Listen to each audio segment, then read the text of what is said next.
How's it going, everybody? Thanks again for tuning in to Tankers Fantasy Football here. Today, we're going to mix it up. We're going to do some mock drafts here. Awesome website, Fantasy Football Calculator, if you never heard of it. Only place to really do mock drafts. I mean, they got PPRs, they got standards, they got two quarterback. I mean, you can do anywhere from 8 to 14 teams. It's the place to do it. So right now, we're going to do a 12-man. It's a 15-round PPR format. Jason, what do you got? What number pick? I'm going to go in at number 4 because I feel like the top 3 picks are self-explanatory with Antonio Brown, Julio Jones, and Odell Beckham. So I'm going to get the bone here, and I'm going to sit at the 4 spot and see what we get. All right. I took toward the back end, mix it up a little. I got 9. I'm going to try, just to see what we get here, the 2 running back technique, try and get 2 legitimate RB1s, and then we'll see where it goes from there. I'll probably be going more wide receiver, and feel it out. I might even go wide receiver from the 4 spot, depending on talent available in the 3rd round. But I'm definitely going wide receiver in the first 2. We got about minute 45 till the draft starts. I mean, normally when I draft, I'm a big fan of the no running back technique. I know I'm doing the 2 running backs to draft, but you can probably count on me doing at least 3 receivers to start every mock I do. I mean, I just feel like there's so much value with those guys. And when you look at your high-rated running backs, I think last year only like 60% of the first 3 round running backs paid off when it was in the 90 percentile when it came to receivers. Oh, it's just ridiculous. You can feel the bones so hard from these first-round running backs. Like, look at these running backs that are going in the first. Like, there's only, 3 of them nowadays? Well, 4 with Lamar Miller and maybe Elliott around the turn. But, a couple years ago, the first round was littered with running backs. 8 or 9 of them. I mean, easy. First 5-6 picks were all running backs back then. I mean, and you look at last year's running backs. Obviously, Le'Veon Bell, suspended 2 games, got injured. We know that story. Jamal Charles got injured very early on in the season. Cheeseburger Eddie. That didn't work. He didn't get injured, but he didn't work out. Marshawn Lynch was in there. Marshawn Lynch was the end of the first, kind of a turner. But he did not pan out in the least. Yeah, I feel like it's crazy to say, but I feel like receivers nowadays, especially PPR, if you want the guaranteed, most safe, guaranteed points on a week-to-week basis. You gotta go. You gotta go receiver. I don't even there's 6 or 7 receivers. I'd take 7. I'd take 7 receivers before I even think about taking a running back. All right, draft is started. Draft is started. Obviously, you got your boy Antonio Brown. He's going off first. If you don't take him first, you don't know what's going on. I mean, pretty much every PPR draft, you have to expect Antonio Brown, and then either Julio or Odell. But those 3, they're the guys. And if you don't pick those 3... I mean, sitting at 4 here, if somebody just, decides that those top 3 guys aren't good enough for them, I'm in love with it. I'm taking those, come on. If you're a draft Todd Gurley, I want you to so bad. I feel like Todd Gurley and David Johnson are the only 2 guys that can maybe sneak up in there to the top 3, and then at your 4 or 5, you get one of those 3 great receivers there. All right, it went according to plan, like I said it would. Antonio, Julio, Odell. And I'm going to pick A.J. Green. And I know not DeAndre Hopkins, but I feel like you're steady when ready. I feel like guaranteed production. A.J. Green's your boy. So I'm going to take him right now. I love that pick, too. I think A.J., he's 4th on my big board as well. I mean, you just look at his consistency. You can literally punch him in 80 to 90 balls, which I think might go up this year. You can say double-digit touchdowns. You can say minimum, 12 to 1,300 yards. I think he's in for the most targets of his career this year. Everybody's out of town. Marvin Jones out of town. Sanu's out of town. For some reason, they're saying Gio Bernard's targets aren't going up. So where are they going? And Eifert's hurt. I'm saying... You know what's crazy, though? I'm saying, this crazy... Green could push for 180 targets. You know what is crazy, though? Is I don't think A.J. Green's ever had a 100-yard catch season. Which is... You're up, brother. All right, I'm up. David Johnson's off. Lamar Miller went off. Hopkins off. Gurley's off. So you know what? I'm looking between AP, Dez Bryant, Allen Robinson. I think you got to scrap your plan because those 3 running backs went, and you got to go Allen Robinson right now. You know...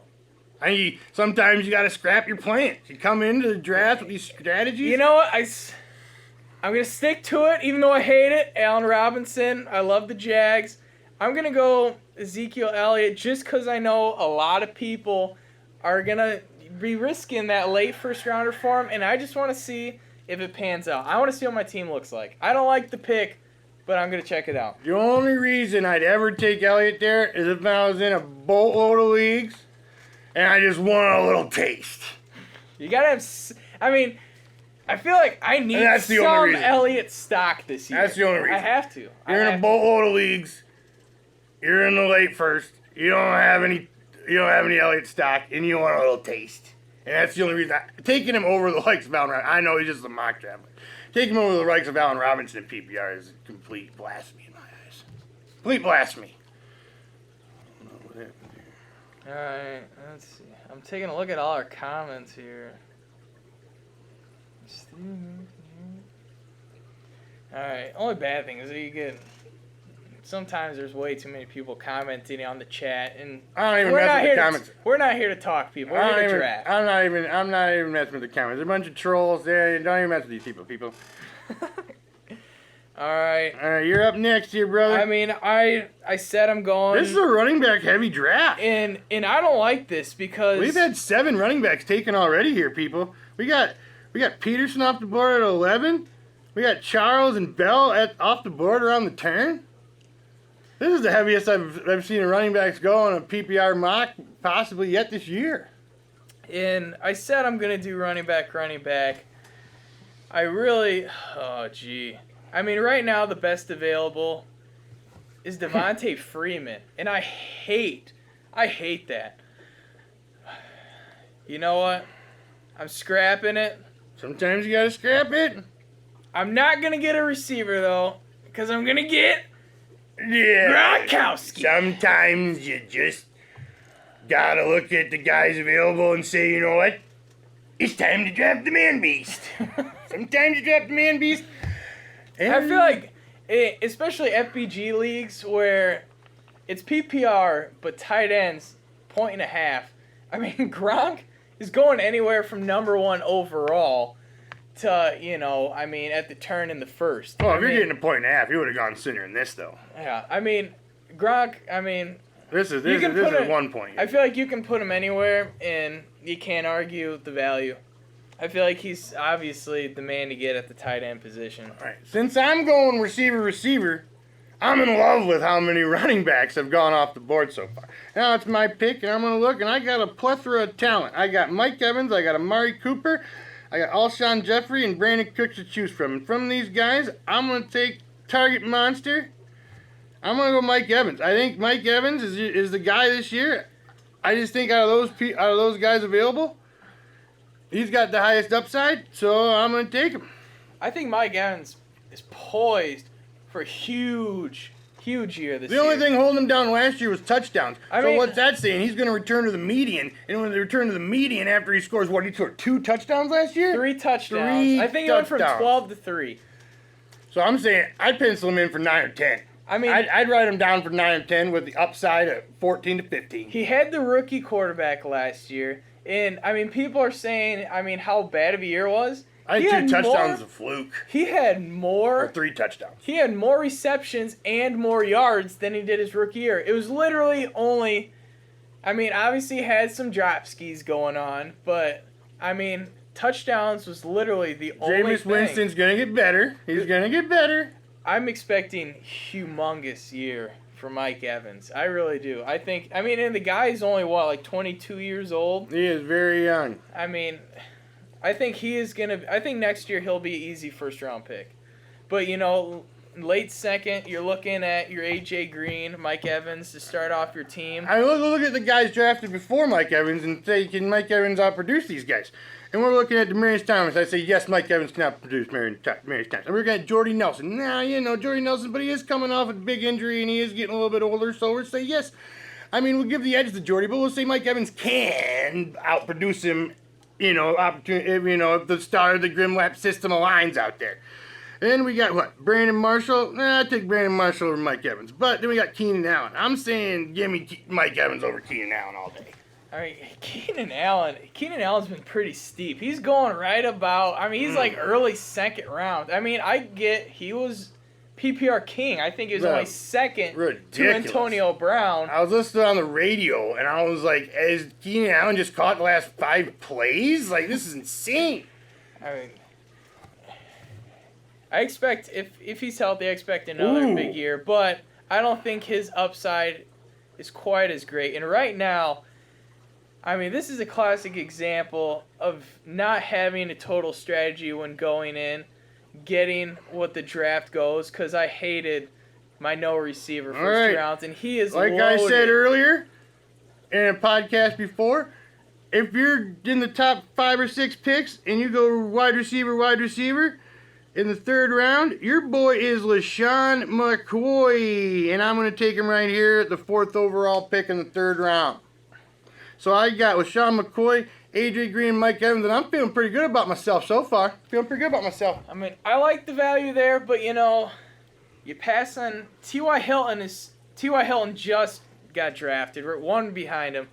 I think T.Y. poised for a huge year. I think luck back. I think it's going to be I think potentially top 10 year for T.Y. Hilton. But since I went receiver, yeah, T.Y. Hilton would have been an incredible flex, but then I'd be staring at some bad news dudes in my RB1 slot. Come the 4 or 5 turnaround. I'm going to be looking at the likes of, oh my goodness, I'm looking at Matt Joneses of the world. Oh man. So that's what you're saying. You're saying, can Matt Jones and T.Y. Hilton outproduce LaShawn McCoy and the receiver I'm probably going to draft here in the 4th? I'm saying no. I don't know who that is yet. We're about to find out, but I'm saying no. All right, I mean, I really do not like the position I'm in here. But you know what? Going running back Gronk puts you in a hole. Running back, I feel like if you don't go receiver, I feel like PPR you have to start receiver. I mean, I don't even care what running backs are available. I think the value's too great overall to not go receiver. But the 3rd round, Sammy Watkins. I love this pick. What do you think? Sammy Watkins and the 9 hole in the 3rd round? That's gold mine. I love it. I absolutely love it. Let's look at the dudes. I love him over Landry. I love him over Cobb. And I love him over, I even love him over Brandon Cooks and T.Y., who went significantly higher in the round than him. So I think it's a great pick.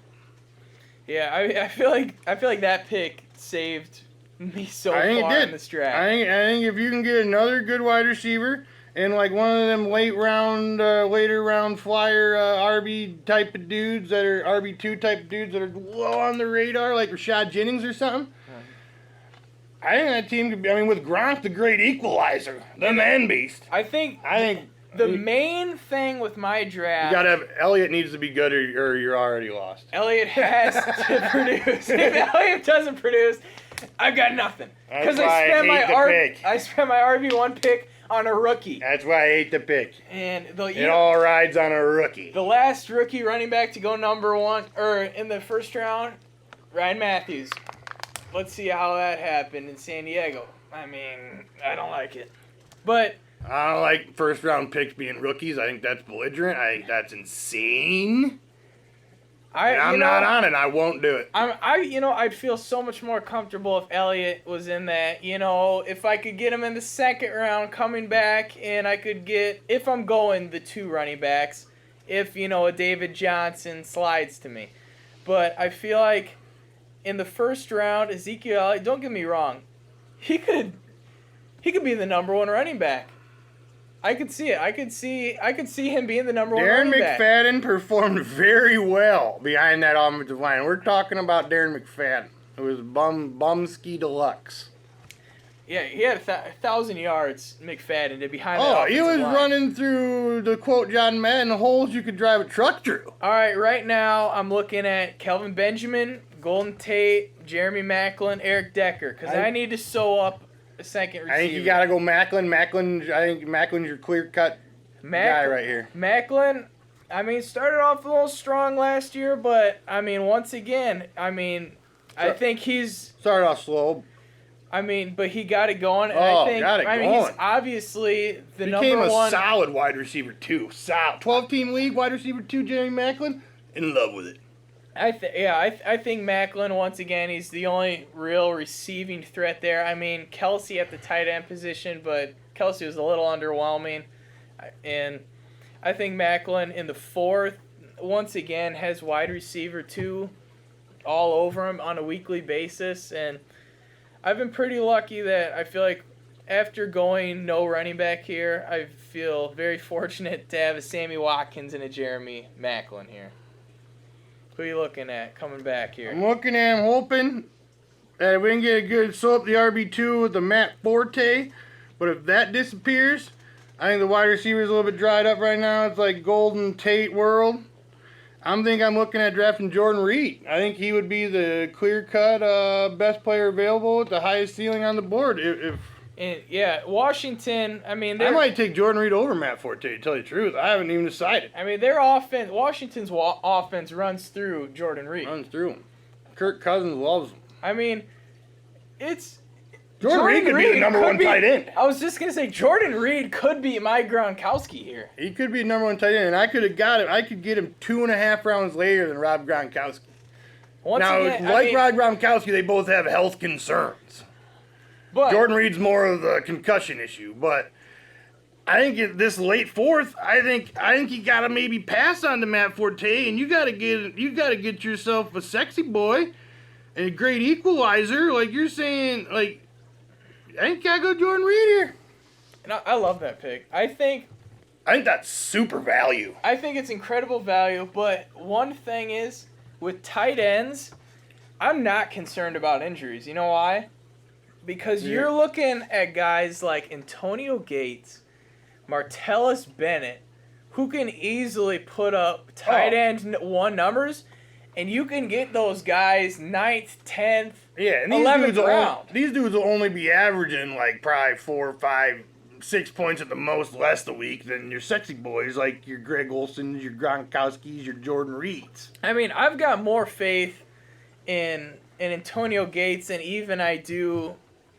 I mean, honestly, I feel better about putting Gates in the lineup than I do like a Kelsey, an Ertz, or even like a Barnage. I mean, I would put Gates starting over any one of those guys. Oh, yeah. He's steady when ready. If Gates is playing football, Gates is a top 10 tight end. Easy. I'm saying top 7 or 8. Probably right down. Top 5 upside. I mean, if Gates is flowing and Gates is getting those, what is he, like 8 touchdowns away from like taking over the most touchdowns ever? Yeah. I mean, so they're gunning for that. You don't tell me they're not thinking about that in the back of their mind when it's 1st and goal on the 8-yard line, because they're thinking about that. Yeah, I think I'm not worrying at all about injuries at the tight end position. You can get, I mean, really, you only need 2-3 tight ends on your team. I mean, Jordan Reed, I picked up in my keeper league last year off of waivers, and he became an instant top 3 tight end. I like these late round tight ends too. Because on bye weeks, if you have 2 flex leagues, you can even play these tight ends. If you're flex or running back, wide receiver, tight end, which most are nowadays, you can even pencil these tight ends in, and they're more likely to get you 12 points in PPR than probably most of the other bums on your bench. I mean, same.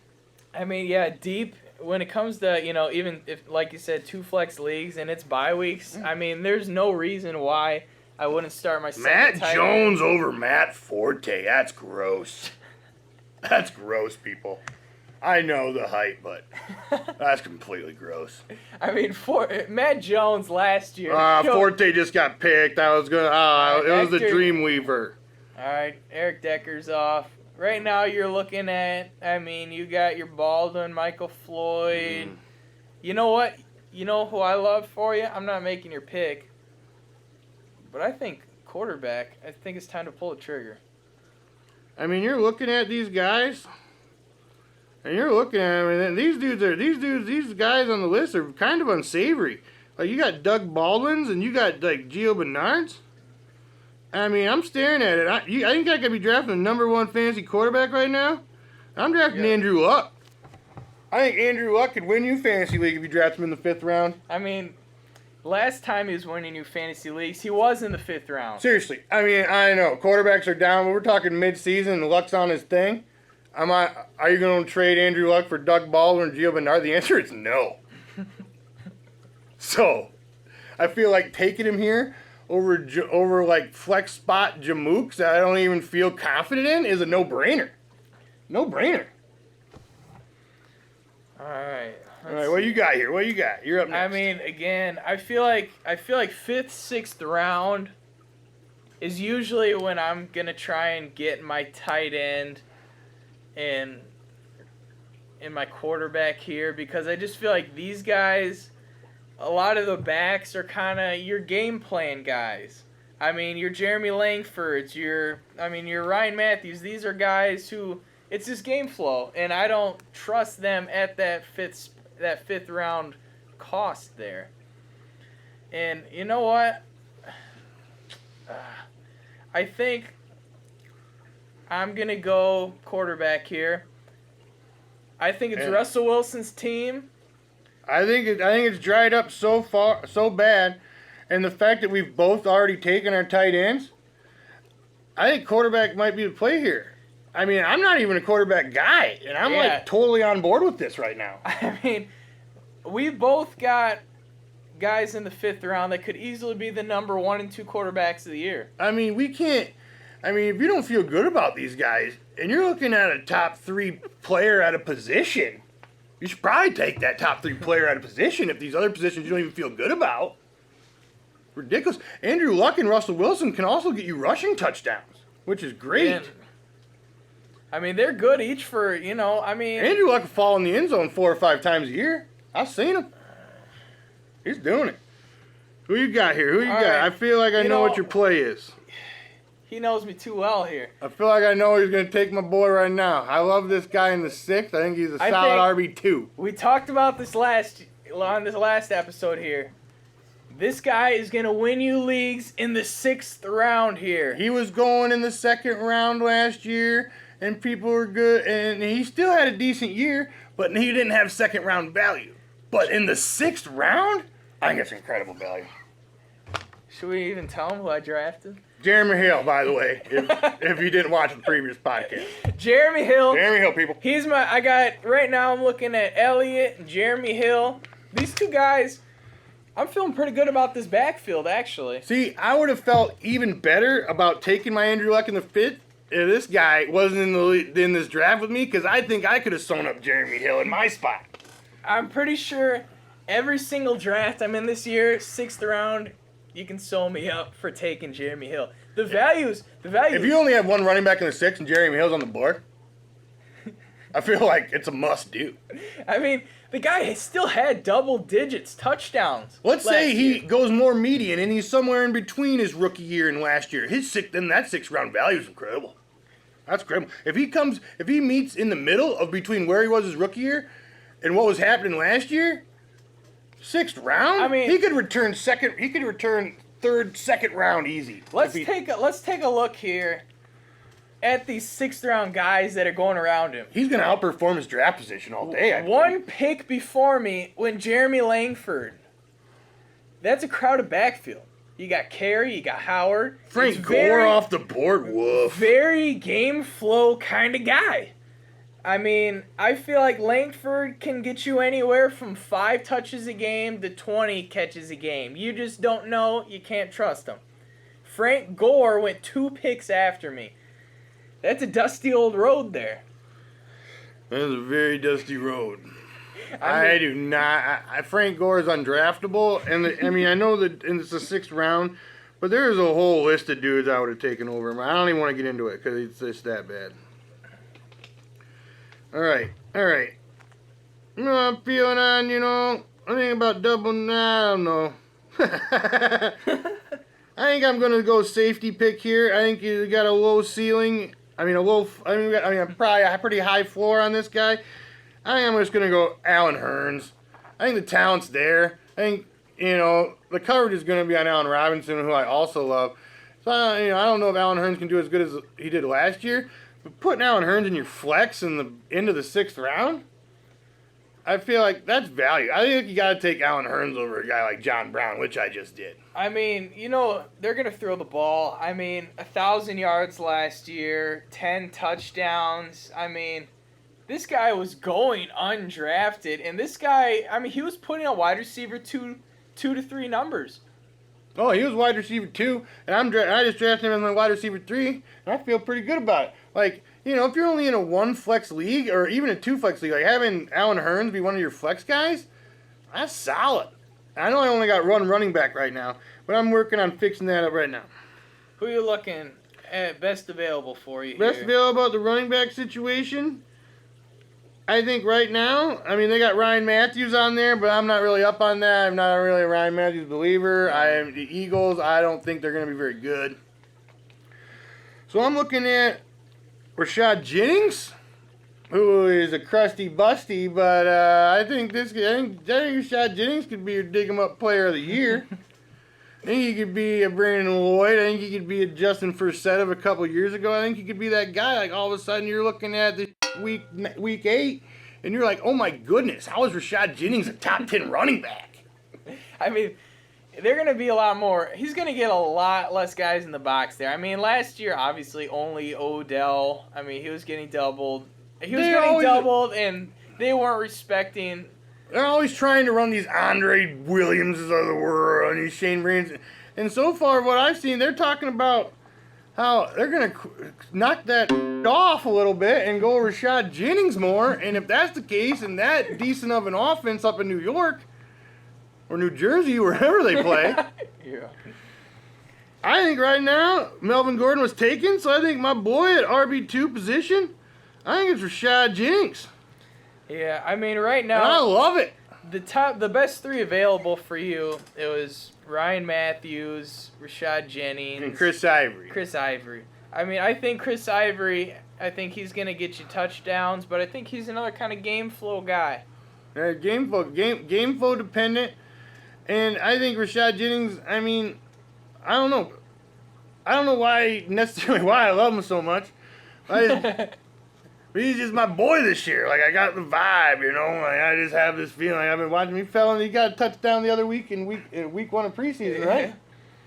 Got himself a touchdown. I think. Oh, yeah, he got himself a touchdown. Right now, let's see. I've got my 2 running backs, got 2 receivers. So, I mean, really, it's time for me to fill in my flexes. I feel like if there's ever a time to get a real high ceiling, low floor dude, I feel like it's your 7-8 range. I feel like right now I'm gonna go get crazy here. I've got a Josh Gordon available. I've got a Kevin White. I've got an Abdullah. I mean, I'm gonna get myself a flyer here. And you know what? Where are you going? You going? I feel like Josh Gordon. you're going Josh Gordon. Oh my goodness. We're going for it. This could be the ultimate payout, but it could be. I feel like he's, in the 7th round, it might not. Even if it doesn't pan out, it might not cost you your year, which is good. I mean, let's be real here. If he gets his weight down, he's in football shape. By the end of the year, he's gonna be a wide receiver 1. But there's a lot of things. Wide receiver 1 for the Cleveland Browns, not in fantasy football. There's a lot. I think those are way 2 different things. I think it can happen. Wide receiver 1 of the football world. I think if you cut the season in half. Yeah. You cut the season in half. Insane. You say week 9 through 17, he can be a top 10 back end of the season receiver. But there's a lot of things that have to line up for that to happen. But you know what? System's got to line up. I mean, as far as upside goes, you probably just took the dude with the most upside off the board at that particular draft spot. I'd say you at least accomplished that. But that's a very scary pick. All right. Josh Gordon as your wide receiver 3 is a very scary situation. I'm going to go with another flyer here. I'm going to go Kevin White. I just drafted 2 flyers. They could be the worst picks I've ever had. You just got to hope one of them is good enough to play. That's what you got to hope for. I just need one of them to connect. You need one of them to connect, and I think And I'll tell you one thing that surprised me a little bit was I feel like 7th round, like 6th, 7th round, I'm normally kind of in that Tyler Lockett range.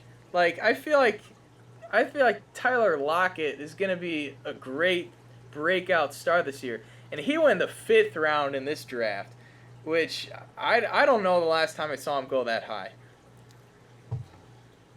I mean, Tyler Lockett, for me, he's normally... I actually looked for him when it was my pick in the 6th and kind of couldn't believe that his name was gone. I mean, I feel like he's normally pretty consistent. I do love him, but that's a high price. He's normally, your 6th, 7th round guy. And, like I said, because when I was picking Josh Gordon, I was looking for him. And I was like, where is this guy? And I look up, and he's sewed up in the 5th round. Don't know what's happening. Man, I looked for him, and I was looking for him with my pick in the 6th. And I was like, my goodness, the hype train is rolling strong, brother. All right, I am up. And I am looking at getting a running back to make myself favorite, I gave him a little early. I was hating on him earlier, but, as far as upside goes in this late 8th, I'm going Mir Abdullah right here. I'm taking Mir Abdullah. Yeah, I think Abdullah. I mean, I don't think he's gonna have a breakout year, but I can see him having a very solid RB2 productive year. He was getting drafted way higher than this last year, and he had Joik Bell to deal with. I feel like if he can hang on to the football, he could return RB2 value to me in the 8th round. If all he got to do is hang on the football. Give me an over under here. 1,000 yards for Abdullah. Total yards or rushing yards? I think total yards he's over. Total yards, I'll put him over. Rushing yards. I'd give him about a 40% chance to get 1,000 rushing yards, and that's not that bad. Yeah, I mean there weren't that many 1,000-yard rushers last year. I give him about 30-40% chance to be. I think his total yards can go up, and if he can. I mean, who are they going to have be the goal line back? Zach Zenner? Come on, Lions. I think it's going to be the Abdullah show there. I can see him developing into that workhorse role for him. If anybody's going to develop into that workhorse role for the Detroit Lions, it's going to be Amir Abdullah. I mean, Theo Riddick is he's a poor man. He's not even a poor man's Darren Sproles. He doesn't even have enough spunk for that. He was just kind of there for catches. He gets dump offs because Stafford gets scared, and then that's. I don't know. There's no way Theo Riddick gets 80 catches again. My turn. Yeah, Theo Riddick, 80 balls. That's insane.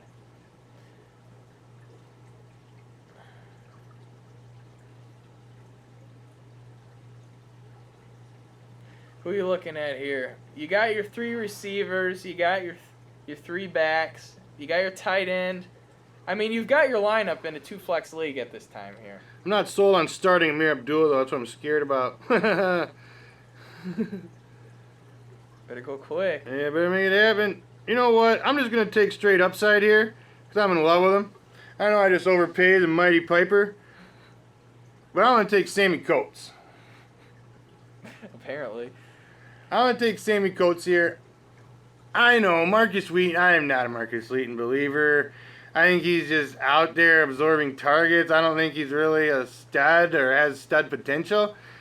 But I think Sammy Coates could possibly replace Martavis Bryant in that offense. And if that's the case, I mean, his ceiling is high. I mean, they're obviously gonna be throwing it around. Oh, they're gonna use 3 wide receiver sets most of the day anyway, especially with Darius Green not even knowing what he's doing. He might retire.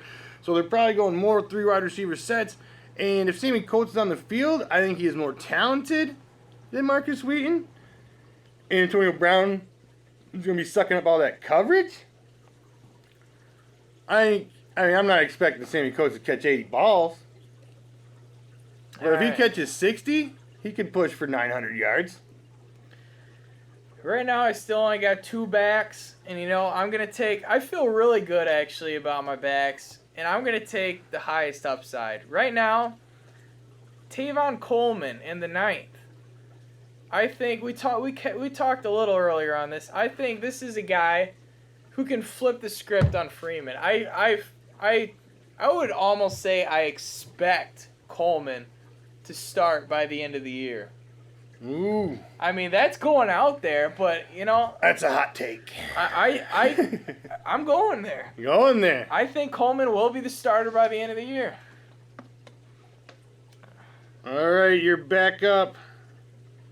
What we got here? We're getting into the deep rounds. We're getting into some of the guys with pure upside or guys that are straight bums. Who is it? I think I would love to get Corey Coleman here because he is available, but I got Josh Gordon, and you can't draft that many Browns on your team.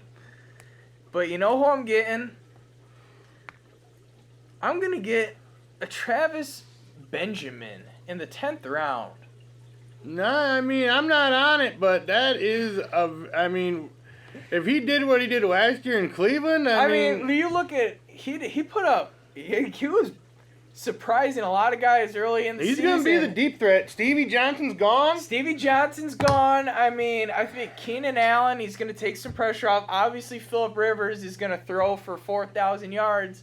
And Keenan Allen and Antonio Gates Uncle Phil can chuck that. it. Uncle Phil can chuck her deep. I think for a flyer, I basically drafted 3 flyers in a row at receiver position, but you only need one of them to hit. And if one of those dudes hits, and when it comes down to push and shove, I'd rather get the guy with the highest upside than just get some middling bum who I feel like he could be a decent bye week guy. But if you drafted guys like this with the higher upside, they could actually be penciled in flex plays on a weekly basis if they pan out. I mean, these are the guys that win you leagues. I mean, drafting your Vincent Jackson in the 12th or whatever, yeah, it's decent value and you can kind of almost depend on him. But he's not a guy who's going to win you a league. He's not a guy who, holy crap, this guy's putting up 26 points. I mean, I feel like if you're going to get, I feel like the deeper you go, the riskier you got to get. You know what? This is 10th round. This is the 10th round. Give me Jay Ajayi.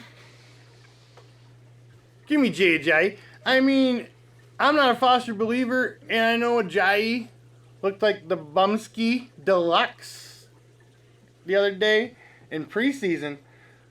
But this is the 10th round here, people. If you think this guy can at some point in the season be a workhorse for his team because Foster's injury, I think 10th round is an easy play. And, I mean, in your draft... He was going in the 5th and 6th round, 3 weeks ago? And this is a guy who, he's your 4th back, so you don't have to force your hand here and play him. You can sit on him. This is a perfect guy to sit back and just let him brew a little bit, and you don't know. I mean, Foster can go down week 1, people. Foster might not even make it that far. Foster might go down. He's suiting up for a preseason game. This is his first preseason game in, 15 years. This could be the end. It might be the last time we see him. Alright, so as you can see, we stopped after the 10th round. A lot of times the computer will start taking over picks, and at this point I'm just glad you're still watching this show at this point. We've been going on so long. People start taking defenses, and it starts losing credibility, so we figured we'd cut her off. All right, so, like I said, I was going to try running back technique. Didn't quite stick to it, but I did not pick receiver. I went Elliott, Gronk, and, for my backs, I finished after 10 rounds. I have Elliott, Hill to zone out my backfield, and then I also got Tavon Coleman, who I think he's got some upside. But, the main thing was I had some very high ceiling receivers and took a chance on a lot of guys. I had Sammy Watkins, Jeremy Maclin, took a real shot with Josh Gordon, Kevin White, And I got some decent, you know, I think some guys that I can plug in. A Travis Benjamin, a Tavon Austin. Guys that aren't going to wow you, but you can plug them in and expect some decent value. Especially since I had so many flyers at receiver. At least get some guys that can score. I feel very good about my starting lineup. My second flex play is probably a little lackluster, and it'll be like a Joker Deluxe on matchups and such. But other than that, I feel very highly about it. We got Luck at quarterback. We got McCoy and Rashad Jennings at running back. And I feel like Rashad Jennings, I mean, he's an old dusty, but I feel like RB2, that's production. I got AJ Green and Evans at my wide receivers, and I feel so good about that. And I got Jordan Reed at tight end. That is solid value in the late fourth where I got him. Then my first flex is Alan Hearns, who I feel fairly confident in his production value. And after that, it's kind of a mixed match between guys like Abdullah, Sammy Coates, and Dorsett. It's going to be like a who wins out my second flex play job. I'll probably run out Abdullah week 1 just because I feel like he might touch the football the most out of anyone, but it's anybody's game after that. I mean, overall, who really knows? I mean, I'm not a big believer in drafting running backs early, so I don't like the looks of this roster, but I'm sure there's some guys that just are salivating over it, but I mean, for me, I think the play is definitely at least first 2 rounds receiver. And you gotta go receiver unless they force your hand, and the running back is the clear value. But other than that, I mean, if you want guaranteed production, I think wide receivers is the play all day. I mean, even if you're in a 2 flex league, I've had leagues where I've gone wide receiver first 4 rounds. If I can get a Jeremy Maclin in like the 4th round, because I know he'll be starting every week for me. I mean, at that point, you gotta draft like 5 or 6 running backs and hope 2 of them pan out. Yeah, I mean, if I get receivers first 4 rounds, I'm probably going to spend the next 3 rounds on running backs. And then I'll have to get, you know, a Phillip Rivers or Eli Manning, who I actually feel pretty good about. And then even late, you might be able to get a Julius Thomas in that range. You can wait even more, get a Gates, get a Bennett. I mean, you can't expect every position to be completely solid. You're going to have somewhere where you're going to have to wait a little longer, but I feel like PPR, you got to go receiver. Every lineup has a weakness. That's why you got to have high upside bench, because you might turn that weakness into a strong point. Yeah.